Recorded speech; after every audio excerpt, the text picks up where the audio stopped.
जब आप रियासत की बात करेंगे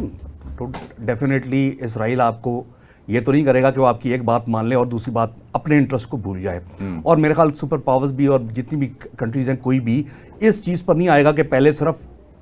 फ़लस्तीनी रियासत को माना जाए और उसको रिकग्निशन ना दी जाए। तो मेरे ख्याल फ़लस्तीन के हक़ में भी ये सबसे बेहतर होगा, ये आलमी अमन के लिए भी बेहतर होगा कि तमाम ममालिक ये शर्त रखें कि दोनों रिकग्निशन, दोनों स्टेट्स का क़याम,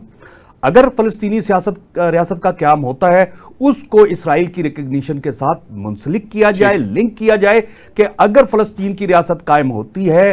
तो तस्लीम किया जाएगा इसको और उसका ऑटोमेटिकली फ़ायदा होगा। जब आप इंटरनेशनल लेवल के ऊपर जब एक स्टेट की रिकग्निशन होती है, फ़लस्तीन की जो अथॉरिटी है, इसको पैलेस्टीनियन अथॉरिटी है, इस वक्त स्टेट नहीं है, तो जब पैलेस्टीनियन स्टेट बन जाएगी तो फिर उस मुल्क के अपने हालात, वो चीज़, अपना निज़ाम उसके हाथ में होता है, वो अपनी फ़ौज रख सकती है, उसको इंटरनेशनल फंडिंग मिलती है, वो फिर वो स्टेट अपने पांव पर खड़ी होती है। तो सबसे पहला और सबसे अहम जो चीज़ है उसके अंदर वो उसकी as a sovereign state recognition है यूनाइटेड नेशंस की तरफ से, तमाम कंट्रीज की तरफ से। तो मेरे ख्याल अगर वो पर्पस वो हासिल हो जाता है तो फिर कोई चीज़ जो है माने नहीं है कि आप फिर इसराइल को उसके साथ लिंक करके तस्लीम ना किया जाए, यानी कोई अमर माने नहीं है, कोई अमर माने नहीं है। तो असल में फ़लस्तीन का भी तो यही मुतालबा है, उनका भी यह मुतालबा है कि जिनकी रियासत तस्लीम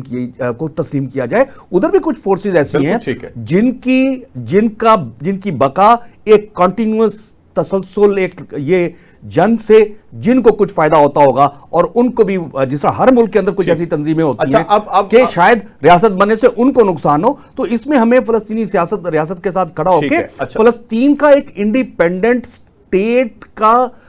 केस प्लीड करना चाहिए। बिल्कुल ठीक है, वो हो भी रहा है।